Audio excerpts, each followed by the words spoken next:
I think Juventus are.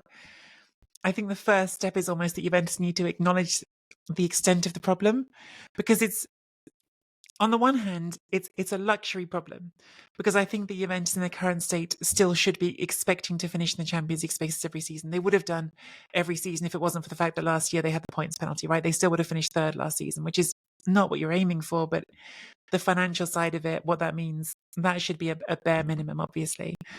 But I do think that to become something new, to refresh, to start becoming a title challenger again, it has to be a serious refresh. It has to be more than piecemeal. And I think that's the acknowledgement that needs to be made at Juventus. But ironically, I think that... Go ahead, Mina.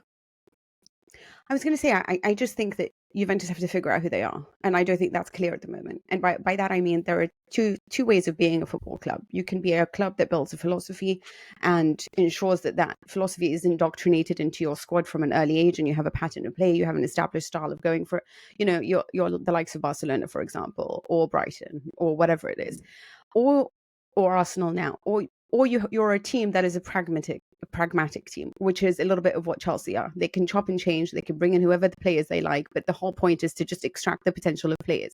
And they went for coaches that were capable of doing that at the time, which is why they had so much success, despite literally almost changing coaches every 2 years at the time. And that was because it was a very well-run club at the very top. They depended so much on Marina and Abramovich and the way that this club was run, and they spent a lot of money doing it. And Juventus have always leaned towards that direction, which is, we buy the best players, a little bit of what Marotta's doing at Inter. We buy the best players, and then it's up to you to try to figure out the best way. But now it just seems like Giuntoli is a man who is created for a philosophy. He is a man who knows how to build with the philosophy, who needs to be aligned with everyone on board to build the specific strategy going forward. And he's not a pragmatist. He's not a practical sporting director who's going to go for a bargain, And so if you choose him, then you must continue to go through that route. And